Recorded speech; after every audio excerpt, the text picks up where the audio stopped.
Olá a todos os ouvintes deste canal mais uma vez. Estamos aqui para elucidar mais um pouco da palavra de Deus. Por isso o canal é a realidade do Evangelho, né? A realidade da palavra. O intuito aqui é eu trazer a palavra como ela é, de fato, né? Contexto, sem fantasia, né? E sem enrolação. Então hoje o tema é sobre o diabo novamente, porque tem muita coisa que tem que desmistificar, né? Que é muito erro de interpretação durante anos. Pessoas já estão acordando, né, para a realidade dos fatos. Mas, enfim, né, só acorda aquele que der ouvidos, né? Tem pessoa que começa a ouvir no começo, já fala que não concorda, sem nem ao menos ouvir. Não tem nem mansidão para ouvir, né? Para meditar naquilo que pode ser no começo uma ideia contrária à sua. Mas pelo menos tem que dar crédito porque é a palavra de Deus. Cabe a você escutar a mensagem, escutar o estudo, ponderar as coisas, ler o texto, o contexto e as referências e avaliar, né, se tem concordância ou não, se tem coerência, né, nos fatos. E é com você. A minha missão aqui é apenas trazer o entendimento que Deus me dá, né? Então, o tema hoje é Efésios capítulo 4 e verso 27. Muito conhecido também esse verso de toda a cristandade, todos os irmãos. É aquele versículo, Tiago 4:27. Não deem lugar ao diabo. Então, sempre quando tu tá para pecar ou tá pensando alguma coisa, alguma situação, né? Sempre vai ter aquele irmão, aquele pastor que vai dizer: ó, irmão, cuidado, não dá lugar pro diabo, hein? Não dá lugar pro inimigo, porque ele vem e destrói. Mas para quem ouviu o estudo anterior, aqui também não fala do ser Satã, do ser Satanás. Para quem não ouviu o estudo anterior e está chegando direto nesse, eu vou repetir. Satã vem da palavra de origem hebraica, que é a palavra Ha-Satã, que significa o adversário, o oponente, o opositor. E aí, traduzido para o grego, ficou diabolos, né? E em latim Satanás, português Satanás. E no grego ficou diabolos, diabo, que quer dizer acusador, caluniador, adversário, enfim, é um adjetivo. Tem momentos que vai falar do ser Satã, se refere a ele, sim. Tem hora que não, depende do contexto, temos que aplicar o adjetivo da forma correta.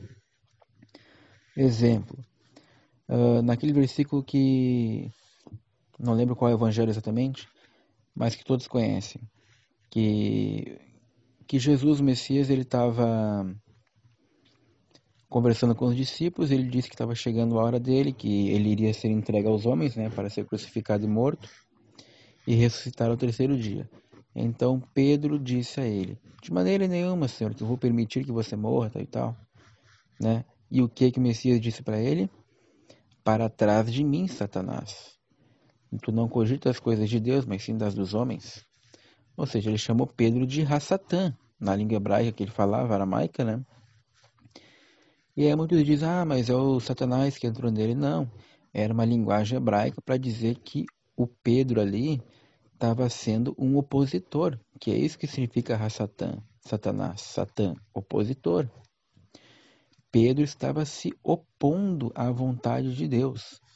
Então, por isso que o Messias chamou ele de opositor, que ele estava se colocando contra. Enfim, Tiago 4:27 aqui não fala do ser Satã. Está falando de você mesmo, de mim mesmo, novamente. Fala da nossa natureza, fala do pecado também aqui. O diabo aqui também pode ser o pecado, que faz parte da nossa natureza humana. Mas novamente é só ler o contexto e tudo vai ficar claro. Vamos ler aqui a partir do verso 17. Tiago 4, verso 17. Diz assim: assim eu lhes digo, e no Senhor insisto, que não vivam mais como os gentios, que vivem na futilidade dos seus pensamentos. Verso 18.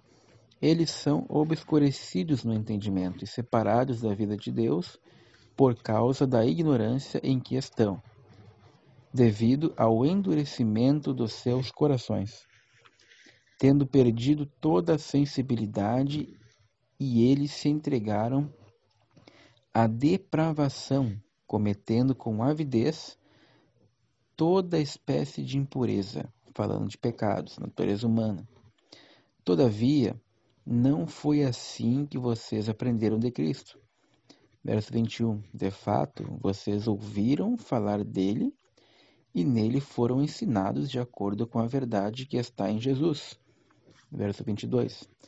Quanto à antiga maneira de viver, vocês foram ensinados a despir-se do velho homem, que se corrompe por desejos enganosos, a serem renovados no modo de pensar. Verso 24. E a revestir-se do novo homem, criado para ser semelhante a Deus em justiça e em santidade, provenientes da verdade. Verso 25. Portanto, cada um de vocês deve abandonar a mentira e falar a verdade. Coisas da carne, né? Mentira. Ao seu próximo, pois todos somos membros de um mesmo corpo. Verso 26.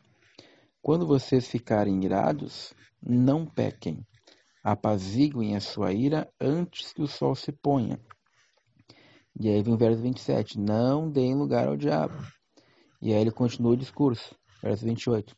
O que furtava, não furte mais.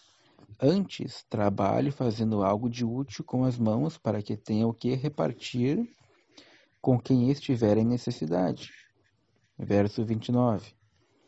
Nenhuma palavra torpe saia da vossa boca, mas apenas a que for útil para edificar os outros, conforme a necessidade, para que conceda graça aos que a ouvem.